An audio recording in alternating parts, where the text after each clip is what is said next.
And Dixon technology 400 at 700 rupees. Okay, तो ये तो काफी नीचे की बाइंग है, जबरदस्त मुनाफा आपको हो रहा है दोनों पोजीशंस में। हाँ, तो मैंने 100 डिक्सन बेच दिए थे 1200 रुपये पे, 12,000 पे। तो 300 है भी आपके पास। मेरा अमाउंट जितना भी था।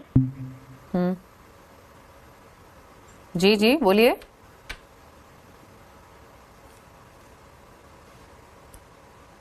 कार्तिक जी, आपको ऑडियो मिल रही है? चलिए एक बार कोशिश कीजिए इनसे, अगर दोबारा बात हो सके तो, ताकि डिटेल में समझ में आ सके कि वो एग्जैक्टली पूछना क्या चाहते हैं। लेकिन देखिए क्या जबरदस्त मुनाफे में ये इस टाइम है। जैसे उन्होंने मेंशन कहा 400 शेयर थे, 100 शेयर 1200 के भाव पर बेच दिए। अभी इनका स्टॉक 17,554 पर है। 300 शेयर्स इनके पास अभी भी हैं। तो मल्टीफोल्ड रिटर्न्स, कई गुना मुनाफा इनको हुआ है इस पोजीशन में, और क्वांटिटी भी ठीक ठाक है। क्या सलाह रहेगी रचना? तब तक आप इस पे राय दीजिए। तब जब तक अगर वो रिकनेक्ट होते हैं तो मैं बीएससी की डिटेल्स डेफिनेटली उनकी जानना चाहूंगी, क्योंकि बीएससी का भी उन्होंने जिक्र किया 400 के आसपास की उन्होंने बाइंग बताई है। लेकिन क्या सलाह इस पोजीशन में? और 52 लाख का फायदा इनको हो रहा है। इनकी पोजीशन 52 लाख की एग्जिस्टिंग जो पोजीशन की वैल्यू है 52 लाख प्लस है। शानदार मुनाफा, क्या सजेशन? जी, बहुत ही बढ़िया बात है। और इनको अपना एसेट जो है वो ट्रेड करके पोजीशन कंटिन्यू करनी चाहिए। एसेट होना चाहिए करीब करीब 15,800 के आसपास, 850 के आसपास।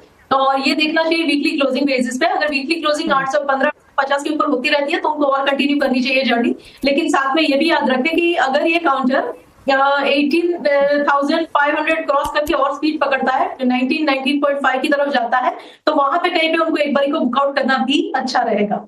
ओके, कार्तिक जी इनफैक्ट हमारे साथ रिकनेक्टेड हैं। कार्तिक जी, पहले तो मैं बता दूं जो सलाह रचना ने दी है। 8 to 10 years position. 8 to 10 years मतलब अभी जितना मुनाफा मिल रहा है, मतलब लॉन्ग टर्म इन्वेस्टिंग फायदा देती है, पेशेंस फायदा देता है, उसका ट्रू एग्जांपल है ये, अगर आप क्वालिटी स्टॉक के साथ रुके। अच्छा, अभी आपको कितने साल हो चुके हैं कार्तिक डिक्सन के पोजीशन में? डिक्सन मैंने लिया था 2021 में। 21 में, यानी 4 साल में आपका पैसा कई गुना बढ़ चुका है। अब 8 से 10 साल का, 8 से 10 साल 3 में लिया है। अच्छा, बीएससी में बाइंग प्राइस बताइए पहले तो। 411 411 की बाइंग है। यहाँ भी आपको दमदार मुनाफा हो रहा है। तो 8 से 10 साल का नजरिया तो शायद रचना, कार्तिक जी माफी चाहूंगी रचना, क्योंकि चार्ट्स के बेसिस पे राय देती हैं, तो 8 से 10 साल का समय देना तो, का नजरिया देना तो मुश्किल है। लेकिन जैसे उन्होंने कहा कि 18,500 निकलेगा तो 19,000, 19,500 भी जा सकता है। आप ये कर सकते हैं मेरे हिसाब से कि आप रखिए स्टॉक को स्टॉप लॉस के साथ। जो टारगेट्स रचना ने दिए हैं वो पार हो तो आप दोबारा आकर अपना सवाल पूछिए और फिर नए टारगेट्स ले सकते हैं। रचना कुछ कमेंट करना चाहेंगे? 8 to 9 ईयर्स का होराइजन के पर्सपेक्टिव से बात कर रहे हैं इस कई गुना मुनाफे के बावजूद भी, और साथ ही बीएससी पर भी राय दे दीजिए। यहाँ पर 411 की इनकी खरीदारी है।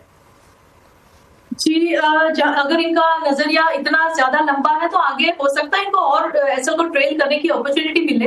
लेकिन बिना किसी टारगेट के, बिना किसी एसएल के इतने अच्छे मुनाफे को पकड़ के बैठने में भी कोई ज्यादा फन नहीं है, क्योंकि लॉन्गर टर्म टाइम फ्रेम से अगर करेक्शन आता है तो वो भी बढ़ा हो सकता है। तो एसएल ट्रेल करते रहे। अगर ये एसएल बरकरार रहेगा, इनके नसीब में और होगा तो एसएल बरकरार रह जाएगा। एंड फिर हम आगे नया एसएल बनाएंगे तो जब वो 19-20 के आसपास पहुंचेगा तब।